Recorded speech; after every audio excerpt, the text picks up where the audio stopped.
We're driven by the search for better. But when it comes to hiring, the best way to search for a candidate isn't to search at all. Don't search, match with Indeed. Indeed is your matching and hiring platform with over 350 million global monthly visitors, according to Indeed data, and a matching engine that helps you find quality candidates fast. Ditch the busy work. Use Indeed for scheduling, screening, and messaging so you can connect with candidates faster. Leveraging over 140 million qualifications and preferences every day, Indeed's matching engine is constantly learning from your preferences, so the more you use Indeed, the better it gets. Join more than 3.5 million businesses worldwide that use Indeed to hire great talent fast. And listeners of this show will get a $75 sponsored job credit to get your jobs more visibility at Indeed.com/Blue Wire.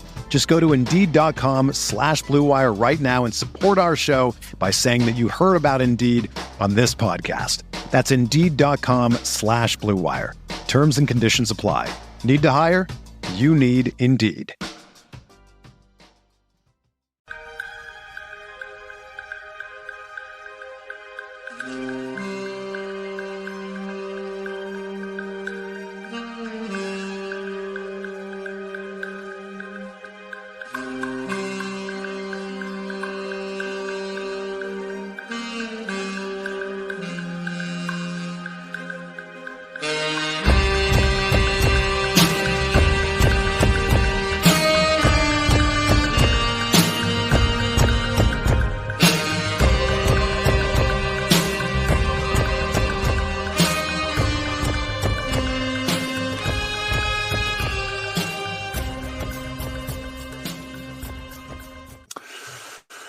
Hello, Mavs fans. Welcome to Pod Maverick After Dark. I'm Kirk Henderson, and we are joined, as always, by Josh Bowe.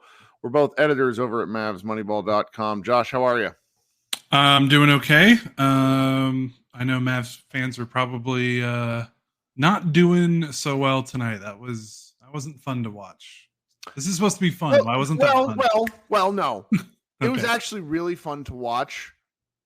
I know. And then the Mavericks kind of died. And the things that were gnawing at me as I wrote the game recap and took all my notes came to fruition in the fourth quarter in a really bad way at the worst possible time. And the Mavericks, who had gotten a little big for their britches in the first quarter, gave up a double-digit lead and lost at home and lost home court in the playoffs, and now head back to Oklahoma City with a series tied 2-2 after a 100-96 loss. I am, you're not this guy, but I am. I'm fucking angry, and I'm really frustrated with the Mavericks' two best players, one much more than the other. In a game that the Mavericks lost by 4 points, they missed 12 free throws. 12. And that is the start and the end for a lot of the loss. But there were so many other things about this game that drove me crazy that I don't really know where to start, because the Mavericks were poised to blow the Thunder off the floor in the first quarter. They were up 30-20, which isn't really indicative of the fact that they should have been up 40-20. They had four straight awful, lazy, we're really good and we're up turnovers, showboating bullshit. And then the Thunder just kind of hung around, and eventually gutted the Mavericks. And I'm sorry, I know a lot of people like to move on after losses, but I want to dwell on this loss because I'm really frustrated, because a lot of the Mavericks' problems that they've been winning in spite of came to a head in this game. And I'm trying to figure out if I want to get into it now or if we should kind of recap the game as a whole. What do you think?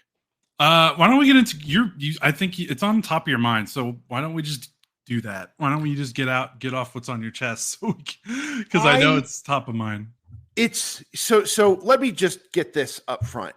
The first half, and really through three quarters, we watched Luka Doncic play some of the most inspired defense he's played in a Dallas Mavericks uniform, as part of a connected team outfit where they were monsters defending the Thunder. Just really, really brilliant. I mean that. And Luka was really good on defense.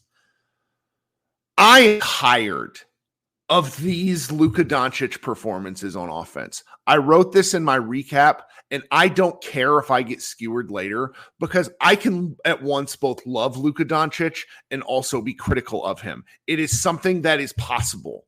It is something I actually encourage more people to do because blind fandom gets you certain places. Luka's 6 of 20, 7 turnover performance is, besides the free throws, why the Dallas Mavericks lost this game. He is so busy waiting for Lou Dort to do something. He's looking around at all times. Is Lou Dort here? Can I draw a Lou Dort foul? That he's not playing basketball. He's so concerned with it. You see it on every time he gets past someone on a pick and roll. Instead of going downhill into, tall Abe Lincoln chest and scoring on Chet Holmgren at the rim and doing something with force and with strength, he wants to get the foul from Dort. I'm sorry, Dort's not going to foul out of the game. Dort has committed 21 fouls in 4 games. So that's like he's 3 away from fouling out, and he's only done it once. And the bunnies that Luka's missing, he turns and he looks to the ref and he calls, and it's like, shut the fuck up and just score. Do something different. I mean, am I really off kilter here? Because 14 misses from this guy, some of which are like, I'm beyond like confused because I understand his knee hurts, but he looked amazing tonight in terms of his movement. Didn't you think? Yeah, I mean, you just got to look at the defensive end. Yes, that's what I mean. If he's hurt, I don't know how he's staying in front of Jalen Williams as well as he did. I mean, we can highlight probably 5 plays he played on defense where he was so good. Yeah, and I mean, where's that? So if he's hurt, you'd think what's kind of funny is if he's hurt, it would show up on the defensive end. Right. Where he was getting attacked. And honestly, the one time he did it was when Chet Holmgren sank a 3 from the corner and he decided not to challenge it. Yeah. But by that point, the game was already, the Mavericks were down. Yeah. Yeah. They had already lost control of the game. Yeah. He was, what was he? Oh my gosh. I had it up just so I could be ready to make the point. He was 2 of 7 in the paint, 0 of 2 in the restricted area, 2 of 5 in the paint, non-restricted. Are we honestly scared of Chet Holmgren? Is that the problem? That's part of it. He's pretty good rim defender, man. He's pretty good. Outweighs him by 50 pounds. Put him into the stanchion. I know. But he does. Chet now has 8 blocks in the last 2 games. That's been amazing. He has 13 blocks in 4 games. Yeah. That's pretty. No, yeah, 13 blocks in 4 games. So he has been really good. But you're right. Luka has a size advantage. He needs to be able to figure that out. And I think the big thing with this series right now, and big thing with this game, is he had 7 turnovers. He had 10 assists to 7 turnovers. And I mean, they were awful. They were turnovers. Awful variety. Live ball. Yeah. But what's killing them right now is, when it's killing Luka, it's what you're saying. He needs to be decisive in attacking the paint and the rim. And he needs to shoot the ball more, which is a really weird thing to say. Because he actually, he only took, I know it was a lower possession game, I think, and I'd have to double check. Low scoring game, 196. So there's not as many shots that are getting up as you would think. 88 shots for the Mavericks plus 23 free throws. So they got enough. Luka shot 20 times and he had 6 free throw attempts. That's low for him. And how many times of his 7 turnovers were him in the paint and it's doing something stupid? Just shoot it. Shoot it. And he's looking around for corner shooters or outlets. And it's you're right there. Yes, Chet is a good defender and he's gonna alter some of those and he might miss some of them. But a missed shot is better than a turnover, by the way. It's unequivocally you might get an offensive rebound, something might happen, you might get a loose ball. A turnover's over. Your possession's done. So he needs to. I don't know what's going on. I don't know if Chet's in his head. I don't know, like you said, Lou Dort's in his head. Because you're right. He'll have a runway, and it's he's got a path, and then he kind of slows up. Lou Dort had 2 early fouls, and he spent the rest of the half chasing Lou Dort calls. Yeah, and that's part of why he can be so good. And the good point guards that can use their body and kind of manipulate the space in the pick and roll, slow down and kind of ward off. I mean, like the Chris Paul move that he patented. Luka's been awesome at that. Like that's part of his game, and I get that. But it felt like it was so extreme because there were so many pick and roll opportunities where he was going into the paint, and he just kind of stopped. He stopped his momentum, and it was like if you just go and take a floater, it's right there in rhythm. And he just kind of stopped and herky-jerkied and tried to get Dort to foul him over the top, and it just threw him off. It's not going to happen. Like, they're not calling that foul from behind. They took that out of the game. I don't understand why he's still searching for it. Like, so he didn't even take. I mean, well, how many threes? He only took. Oh, never mind. He took 9 threes. I was going to say it didn't feel like he took a lot of threes, but he did. 2 of 9. Yeah, that's not good. Like, I'm sorry. Like he is like, along with Kyrie, who we're going to get to. Kyrie was also bad. Kyrie was weird, and weird became bad whenever Luka was also bad. But we're going to get to Kyrie, and I'm just sort of at a loss. And you see him after the game, and he's got. This is me being a parent of a little boy, and Luka's a 25-year-old man. Okay. But candidly, he's closer to my son's age than he is mine.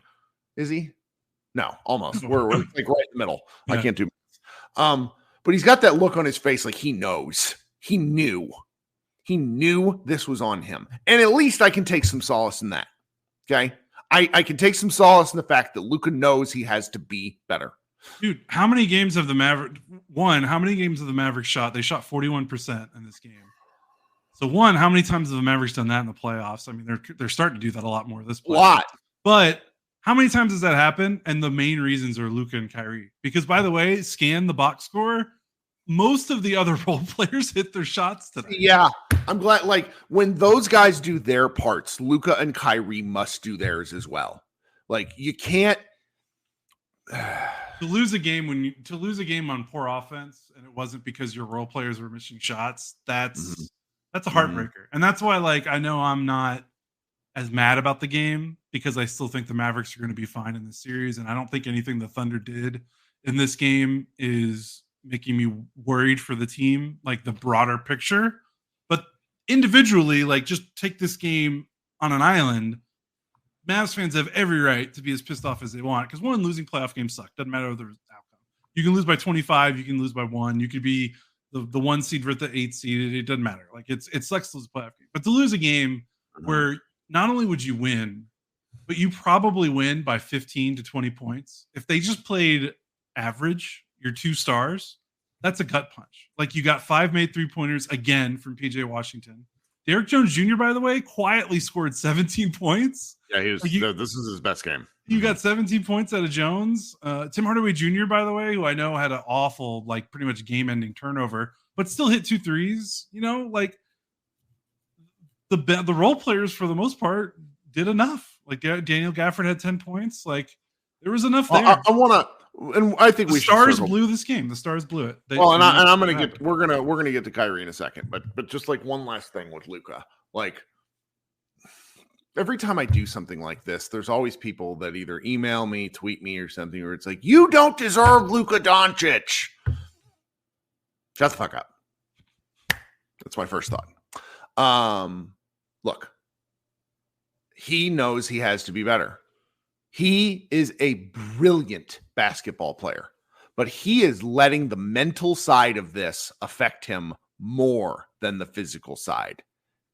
Everyone sees it. He is mentally tougher than this. We have seen that too. Missing a free throw in a clutch situation to tie the game? Really? Yeah. Buddy, that's tough. Do better. That's what this comes back to. Do better. And you know what? They had a chance to take a 3-1 lead. Teams that take 3-1 leads win 95% of the time. Series would have been over. Series would have been over. The Mavericks had it, and they didn't take it. And let's get to the other reason why they didn't take it, even though we're nearly at the halfway point. I have really appreciated Kyrie Irving's game. Kyrie Irving in the first half had 7 assists, and I think he only had 5 points. He was orchestrating and passing. The offense got a little gross in the second quarter, and his feeds, back-to-back feeds to Gafford and to Washington for dunks were a huge part of the Mavericks sticking with this game. But Guy, buddy, pal, friend of the program. He's not a friend of the program. 11 shots. What are we doing? I don't understand. Yeah, the 4 of 11, like the shooting percentage is pretty bad. But yeah, the 11 shot attempts is almost worse. Like, I don't understand how he was the 4th. He had the 4th most attempts on the team. Mm-hmm. Now, to be fair, he was passing very well. He was passing well. For the 9 assists, 1 turnover. But the first half, he was passing well, and I don't remember what he had, how many points he had in the first half. I think he had 5. I think he had 5 in the first and 4 in the second. I mean, he had 9 points. Kyrie Irving had 9 points. I don't think he took a single 3 in transition, which has been one of his big weapons. He did take one. Remember, Cason Wallace blocked it in the fourth quarter because Cason Wallace was everywhere. He only took 2 threes. Yeah, he missed them both. Yeah. Okay, I got it. He had 4 points and 7 assists in the first half. But 7 assists in the first half. So you look at the 4 points and you're like, okay, but 7 assists and a half is a lot for your secondary ball handler, which is what Kyrie is. The problem in the second half is he didn't score more, but he also only had 2 assists. So there was and that was only in the third quarter. He was nowhere in the fourth quarter. The impact was gone because in the first half he wasn't shooting a lot, but his handprints were all over the game. He was a big reason why they were ahead. Absolutely. And the second half he was just like he was the Kyrie that we really hate to watch, where he's just standing in the corner, just kind of like, all right, I'm just gonna wait for the ball to come to me, and it's like, dude, like. The Mavericks should maybe run some more plays, but also he's the stature of a player where he does not need to wait for play. Like, you know what I mean? Like he just needs to get the ball and do something with it, So that was tough to watch. Yeah. I don't, and this is the thing. Actually, I take this back a little bit back because I said nothing in this game has really changed my tune of how I felt about the series overall. And I said in our prediction podcast, Mavericks in 6. I still stand by that.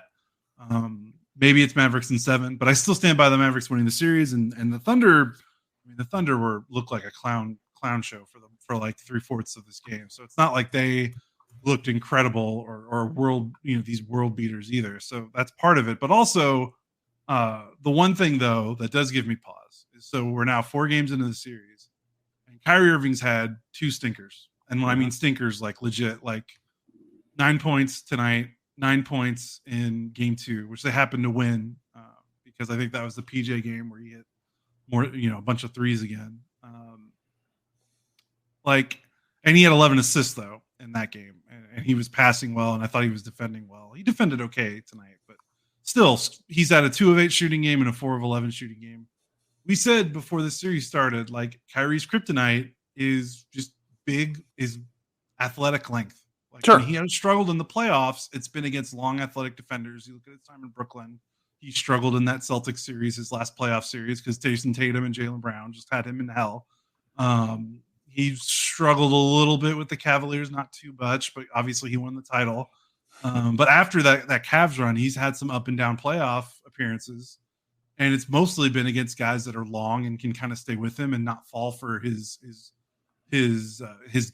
craftiness with the live dribble, and guys that can kind of, they don't need to fall for it because they can maybe give him some space to let him dribble and still contest with their length.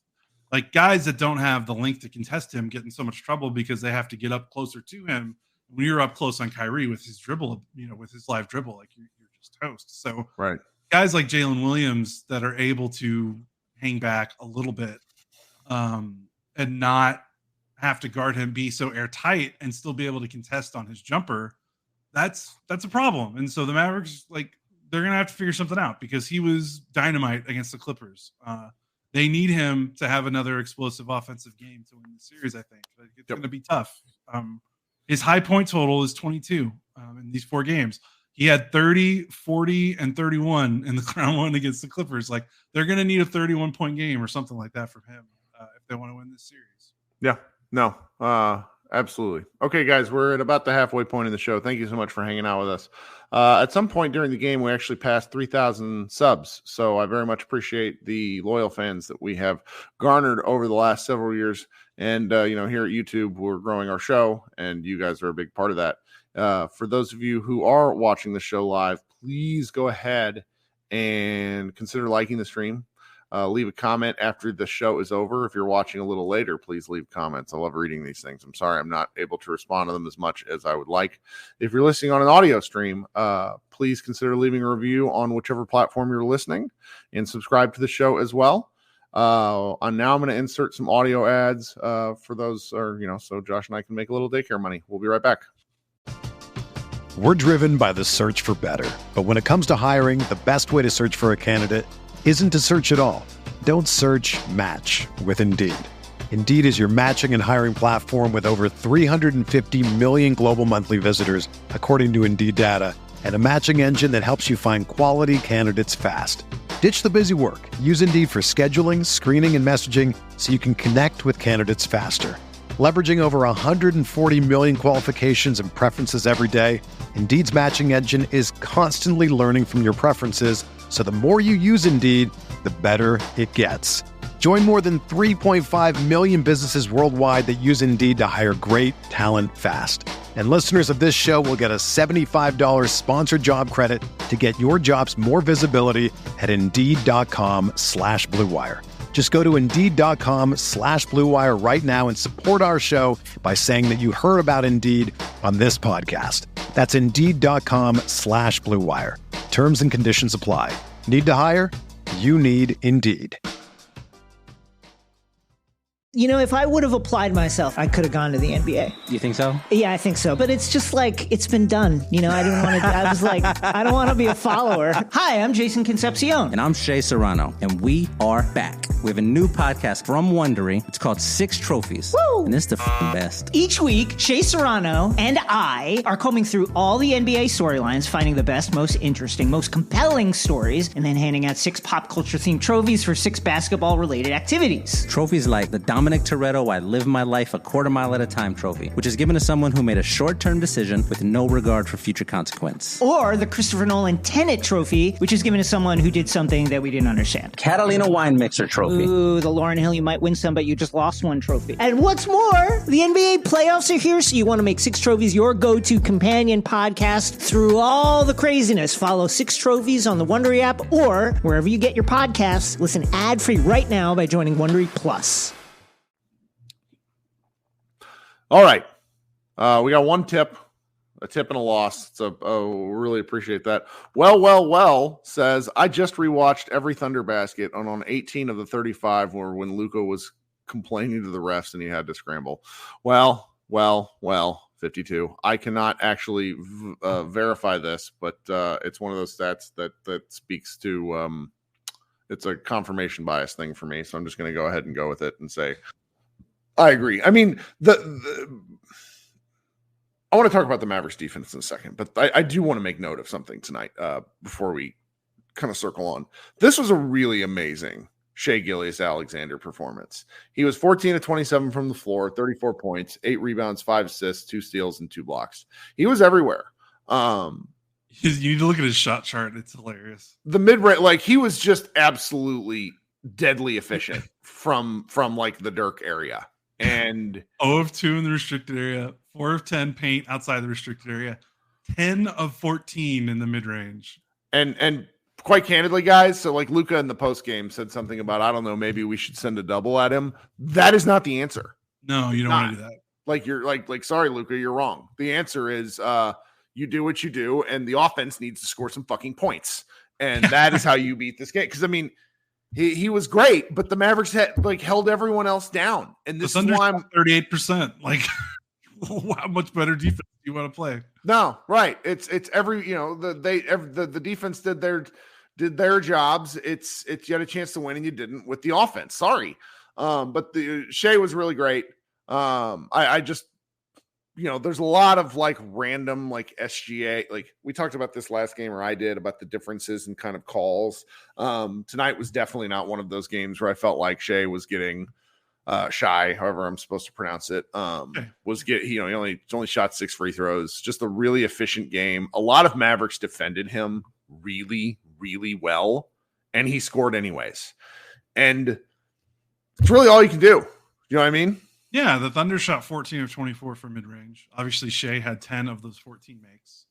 Thunder shot 6 of 17 in the restricted area, 8 of 24 in the paint outside of it. Like, they made 4 corner threes, which is a backbreaker. Like, I can't remember if they made more in game. I think they made more in game 1, but they gave up 14 corner 3 attempts, by the way, which is a lot. But some of that was by design because a lot of them were like Josh Giddey, Lou Dort shots that they don't really care about. And those two guys both shot pretty horribly overall for the most of the game, even though they did score 17 points. But yeah, like, I almost have nothing to say about the defense other than it's awesome. Like, this defense is so impressive. And I know people are going to look at the 35 points that they gave up in the fourth quarter. I think I saw that the Thunder had 140 offensive rating in the fourth quarter. Obviously, that wasn't great, and there's probably some things that they can do to clean up, although Shea did make a step-back mid-range shot from, like, behind the backboard, which is like, okay, just that's going to happen. But also, it's really hard to play, a perfect defensive game, which the Mavericks almost did. I mean, they really almost did. Fourth quarter side, they were nails. Quarters 1 through 3. It's hard to keep up that level of defensive effort when you're missing so many shots. Like, the Mavericks offense did not give them an opportunity to get control of this game. Like, we said this, I think this happened in game 1 because we really felt like game 1 they were playing pretty good defense, and then like the dam sprung in the second half. That kind of happened again in the fourth quarter. Like, if you just continuously keep giving these teams live ball transition opportunities or live ball turnover opportunities. By the way, the Mavericks had 13 turnovers, the Thunder had 7. So both Mavericks losses in this series, they've lost the turnover battle. So I think that's not a coincidence, obviously. But if you even if you keep guarding the rim like maniacs and you do all these really great things, if your offense keeps missing shots and the other team gets a chance to grab the ball and go on the run without taking the ball out of the basket, if they're able to turn you over while the ball is still in play and not have to inbound it and have a transition opportunity, it's just tough. It's really tough to play defense sustained like that when your offense is just not helping you at all. Thunder had 14 fast break points, which doesn't seem like a lot, but when they only scored 100, 14 is a decent number. So that was, to me, the defensive story. I think the Mavericks played almost a perfect game on defense. It was just the offense just let them down so much that I don't know how much they could have asked them to do in the fourth quarter when they've already did as much as they could. I mean, they did enough to win the game quarters 1 through 3 defensively. Like, the Mavericks just had to play better offense. Mavericks had 15 points in the third quarter. Like, you can't have these catastrophic. You can't have that. And you can't have those quarters. That's what lost them the game. This is one of those things, and granted, I think Jason Kidd's coached a heck of a series, but I call timeout, press the easy button, do something. And I don't really remember anything from that third quarter offensively where it was like, oh, okay, now they're doing the thing that will help them. I mean, it got off to a little bit of a bad start, like Derek Jones. The Mavericks missed multiple open threes that quarter. They only shot 12 of 35, which is not bad, but the Thunder were worse. They were 7 of 27, I think, from 3. So it's Thunder shot like dog crap. And I mean, if you back out PJ Washington's, so PJ Washington was 5 of 11. So the rest of the Mavericks were 7 of 24. Yeah, is that right?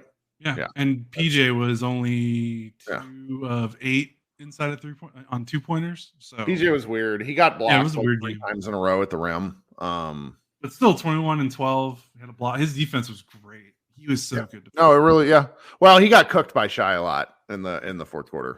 But again, that kind of goes back to like, what do you expect? Like, how much is he gonna have left in the tank when you keep bricking all your shots on offense? Like, it's gonna happen. You're gonna, that happens. Well, it's like, we've got to figure out, like, Derek Lively needs to go to like shot therapy. He is 7 of 24 from the field this series, and he's got the next time he tries that under the rim flip nonsense where it's like, are you just do you want Chet to block you? It has happened 4 times where he's like, oh, I'm going to go up and under and then get blocked at the rim. Like, stop it. What the hell happened in the Josh Green minutes? Because I'm looking at the Bucks score. He was in -14 in 13 minutes. What happened? I don't know. I think he missed shots. I mean, he had that air ball corner three, which was not great, which basically ignited a fast break. I called that the roulette wheel Josh Green experience because he did like shooting it over the rim. That's tough. The bench was okay. Well, not really. The bench wasn't great. Lively was good defensively. Again, 4 blocks, but he missed 4 shots. And if he's missing 4 out of 7 shots, that's not great. Tim was kind of weird. I mean, literally giveth and taketh in the fourth quarter where he made that 3-pointer that if he would have missed it, then the game would have been pretty much over right then because they were down 4 with, I think, like a minute left or something like that. And then the very next offensive possession, he does like this awful turnover, which just kind of goes to show like they need him to make shots. But then also if you leave him in the game, he might make a play like that kills you. Mm-hmm. And then Exum played 5 minutes and I thought was okay. He was good. He had 2 shots.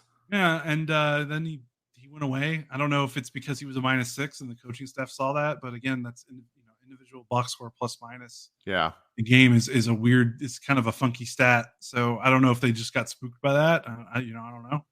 That's like a second viewing kind of thing. Yeah, that would definitely be a second viewing kind of thing. Bad Hardaway minutes too. I mean, basically bad bench minutes is the thing here. Bad bench minutes from everybody. And the Thunder got good bench. Casey Wallace was good.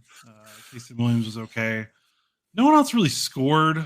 Actually, the Thunder only had 12 bench points. That's what worries me. That's why it's like you go home, role players shoot better at home. Yeah, if you want to be worried, like the Thunder they really look like dog crap for like 3 quarters. Yeah, and they won the game anyways. And that should put fear into everybody's heart. You are sitting here saying, I think the Mavericks have this. I think the Mavericks have this. Not necessarily this game, though you did say it repeatedly. You think it's the series. And I think they're I think they have something in them. I do. Shea is going to get his points. The Mavericks they're sort of gearing up to let him. They're okay. It's so confusing to me because Draymond Green said at halftime essentially that Shea needs to play more like Luka. Like that was what he didn't come out and say that. He's like he's got to be a lot more aggressive and essentially take all the shots, which is what he did. And then he scored. So it's. I just see some of these, the Mavericks. I hope they commit to their defensive game plan because if Shai's scoring 2-point shots and you have the ability to, get in the lane and mix up with different people, then eventually I think that runs him down. And I think the Mavericks can get away with this. But the Thunder shoot really well from distance. Yeah, it's just, yeah. I don't know. I still feel okay about the series going forward, but again, it's all the question marks are on offense, which is so dumb. I know there's less spacing. Everybody's talking to me about the spacing, but it's like if you have Kyrie and Luka, you cannot have an offense that is this blech. And it's been bad. So they played how many playoff games now? So they went 6, and this is 4. They played 10 playoff games, right? They've had 2 good offensive games. 2. Yeah, I think so. And then, you're feeling Maxey being out, the 5-out spacing that can help juice the offense a little bit. That's interesting. Yeah. No. Like you look at these minutes, some of these minutes that Maxey could have been getting, it's just, you think that maybe with Luka struggling, you go 5 out, but I don't, Maxey's not the difference in Luka shooting, like having a good, you know what I mean? Like It maybe helps you in the margins a little bit, which, hey, they lost by 4. So maybe that's enough. But Maxey again is a 30-plus-year-old role player. Like you gotta be able to figure it out without him. He cannot be the reason your 2 stars look so pedestrian. Because then that's like a whole nother problem. Like that's like we gotta have some foundational talks here about what's going on. But, yeah, I don't know. I've never seen Luka play this many bad games in a row. Never happened. Literally never happened. I'm sure I'm going to get my rant thrown back in my face, but it's like you get past Dort, go to the basket, go. Just go. Make them stop you. I'm with you. Or one of like SGA leads the league repeatedly in drives per game. He doesn't always shoot in those drives. You can dribble through. Steve Nash used to do it all the time. Confuse the shit out of me. I don't know. I'm very frustrated by this loss. It is entirely on the Mavericks players themselves. They had a real opportunity and they just died. I mean, you have 13 blocks and 4 steals, like 17 stock. Like the turnovers were low as a team. I mean, the Thunder only had 7 turnovers. They did a really good job controlling the ball. The Thunder were also better on the glass, which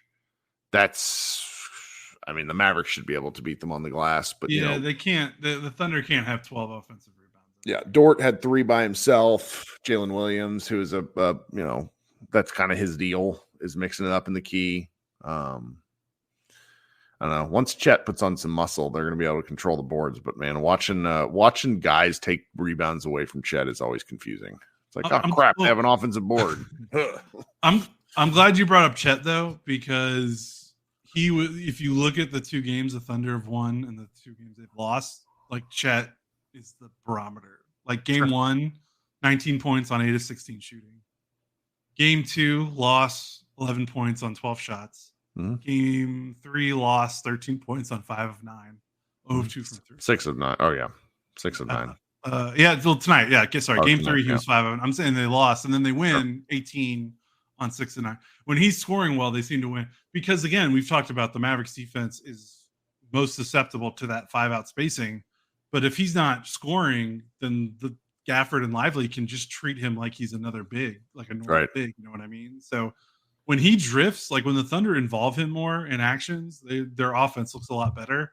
So the Mavericks are going to have to be ready for that a little bit because really I think they've kind of gotten off easy with the way the Thunder have been using Chet, because they've been kind of using Chet more like a traditional, like they need to be spamming. I mean, not to do a Thunder podcast here, but I don't know why they're not spamming Chet pick and pops more with the way the Mavericks are guarding, because the Mavericks just don't like to contest the big unless they put like PJ on the big. But then you let one of the Mavericks centers guard Josh Giddey for 12 minutes, and I have no idea why the Thunder keep rolling him out. Like if the Thunder play Chet and rest of the normal starters plus some type of threat besides Giddey, like just get rid of those 12 minutes from Giddey, give him to like Isaiah Joe and Wiggins and Wallace. And so that way, like you can't do the put your big on a wing defense that the Mavericks like to do, so they can switch the pick and pop with Chet. That's how that would be trouble for the Mavericks. They'd have to figure that out, because they've been getting off easy because they've been letting Gafford and Lively hang out on Giddey or Dort and not worry about the shooting. If the Thunder play a little bit more shooting in their lineups with Chet pick and popping, that could be trouble for sure. They just don't do it. They won't do it. They won again tonight, so they're going to have Giddey again. He's going to start again. They're gonna be down 8 in the first quarter again, and you're just going to be like, what's going on? Yeah. This one's going to hurt. I will say you have a lot of faith in the Mavericks, and I do, but I will say though, if they send Giddey to the Phantom Zone and start like Case and Wallace, like the Thunder will win the next 2 games. Like I will, but I don't think they're going to do that. So I think the Mavericks still have a chance to control things. Yeah. Well, it all comes down to whether Luka wants to play. I'm sorry.